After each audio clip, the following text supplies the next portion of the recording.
اور مائیں اپنے بچوں کو پورے 2 سال دودھ پلائیں، یہ حکم اس شخص کے لیے ہے جو پوری مدت تک دودھ پلوانا چاہے، اور دودھ پلانے والی ماؤں کا کھانا اور کپڑا دستور کے مطابق باپ کے ذمے ہوگا۔ کسی شخص کو اس کی طاقت سے زیادہ تکلیف نہیں دی جاتی، تو یاد رکھو کہ نہ تو ماں کو اس کے بچے کے سبب نقصان پہنچایا جائے اور نہ باپ کو اس کی اولاد کی وجہ سے نقصان پہنچایا جائے، اور اسی طرح نان و نفقہ بچے کے وارث کے ذمے ہے۔ اور اگر دونوں یعنی ماں باپ آپس کی رضامندی اور صلاح سے بچے کا دودھ چھڑانا چاہیں تو ان پر کچھ گناہ نہیں، اور اگر تم اپنی اولاد کو دودھ پلوانا چاہو تو تم پر کچھ گناہ نہیں، بشرطے کہ تم دودھ پلانے والیوں کو دستور کے مطابق ان کا حق جو تم نے دینا کیا تھا دے دو، اور اللہ سے ڈرتے رہو اور جان رکھو کہ جو کچھ تم کرتے ہو اللہ اس کو دیکھ رہا ہے۔ اور جو لوگ تم میں سے مر جائیں اور عورتیں چھوڑ جائیں تو وہ عورتیں 4 مہینے اور 10 دن اپنے آپ کو روکے رہیں، اور جب یہ عدت پوری کر چکیں اور اپنے حق میں پسندیدہ کام یعنی نکاح کر لیں تو تم پر کچھ گناہ نہیں، اور اللہ تمہارے سب کاموں سے واقف ہے۔ اگر تم اشارے کنائے میں عورتوں کو نکاح کا پیغام بھیجو یا نکاح کی خواہش کو اپنے دلوں میں مخفی رکھو تو تم پر کچھ گناہ نہیں۔ اللہ کو معلوم ہے کہ تم ان سے نکاح کا ذکر کرو گے، مگر ایام عدت میں اس کے سوا کے دستور کے مطابق کوئی بات کہہ دو، پوشیدہ طور پر ان سے قول و قرار نہ کرنا، اور جب تک عدت پوری نہ ہو لے نکاح کا پختہ ارادہ نہ کرنا، اور جان رکھو کہ جو کچھ تمہارے دلوں میں ہے اللہ کو سب معلوم ہے، تو اس سے ڈرتے رہو اور جان رکھو کہ اللہ بخشنے والا ہے، حلم والا ہے۔ اور اگر تم عورتوں کو ان کے پاس جانے یا ان کا مہر مقرر کرنے سے پہلے طلاق دے دو تو تم پر کچھ گناہ نہیں، ہاں ان کو دستور کے مطابق کچھ خرچ ضرور دو،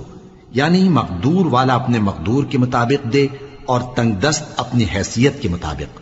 نیک لوگوں پر یہ ایک طرح کا حق ہے۔ اور اگر تم عورتوں کو ان کے پاس جانے سے پہلے طلاق دے دو لیکن مہر مقرر کر چکے ہو تو آدھا مہر دینا ہوگا۔ ہاں اگر عورتیں مہر بخش دیں یا مرد جن کے ہاتھ میں عقد نکاح ہے اپنا حق چھوڑ دیں اور پورا مہر دے دیں تو ان کو اختیار ہے، اور اگر تم مرد لوگ ہی اپنا حق چھوڑ دو تو یہ پرہیزگاری کی بات ہے، اور آپس میں بھلائی کرنے کو فراموش نہ کرنا۔ کچھ شک نہیں کہ اللہ تمہارے سب کاموں کو دیکھ رہا ہے۔ مسلمانوں، سب نمازیں خصوصاً بیچ کی نماز یعنی نماز عصر پورے اہتمام کے ساتھ ادا کرتے رہو اور اللہ کے آگے ادب سے کھڑے رہا کرو۔ پھر اگر تم خوف کی حالت میں ہو تو پیادے یا سوار جس حال میں ہو نماز پڑھ لو۔ پھر جب امن و اطمینان ہو جائے تو جس طریق سے اللہ نے تم کو سکھایا ہے جو تم پہلے نہیں جانتے تھے اللہ کو یاد کرو۔ اور جو لوگ تم میں سے مر جائیں اور عورتیں چھوڑ جائیں وہ اپنی عورتوں کے حق میں وصیت کر جائیں کہ ان کو 1 سال تک خرچ دیا جائے اور گھر سے نہ نکالی جائیں، ہاں اگر وہ خود گھر سے چلی جائیں اور اپنے حق میں پسندیدہ کام یعنی نکاح کر لیں تو تم پر کچھ گناہ نہیں، اور اللہ زبردست ہے، حکمت والا ہے۔ اور مطلقہ عورتوں کو بھی دستور کے مطابق نان و نفقہ دینا چاہیے، پرہیزگاروں پر یہ بھی حق ہے۔ اسی طرح اللہ اپنے احکام تمہارے لیے بیان فرماتا ہے تاکہ تم سمجھو۔ بھلا تم نے ان لوگوں کو نہیں دیکھا جو شمار میں ہزاروں ہی تھے اور موت کے ڈر سے اپنے گھروں سے نکل بھاگے تھے، تو اللہ نے ان کو حکم دیا کہ مر جاؤ، پھر ان کو زندہ بھی کر دیا۔ کچھ شک نہیں کہ اللہ لوگوں پر مہربانی رکھتا ہے،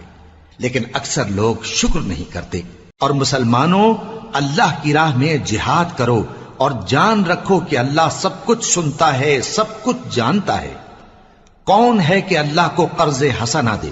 کہ وہ اس کے بدلے اس کو کئی گنا زیادہ دے گا، اور اللہ ہی روزی کو تنگ کرتا اور وہی اسے کشادہ کرتا ہے، اور تم اسی کی طرف لوٹ کر جاؤ گے۔ بھلا تم نے بنی اسرائیل کی ایک جماعت کو نہیں دیکھا جس نے موسیٰ کے بعد اپنے پیغمبر سے کہا کہ آپ ہمارے لیے ایک بادشاہ مقرر کر دیں تاکہ ہم اللہ کی راہ میں جہاد کریں؟ پیغمبر نے کہا کہ اگر تم کو جہاد کا حکم دیا جائے تو ایسا تو نہیں کہ لڑنے سے پہلو تہی کرو۔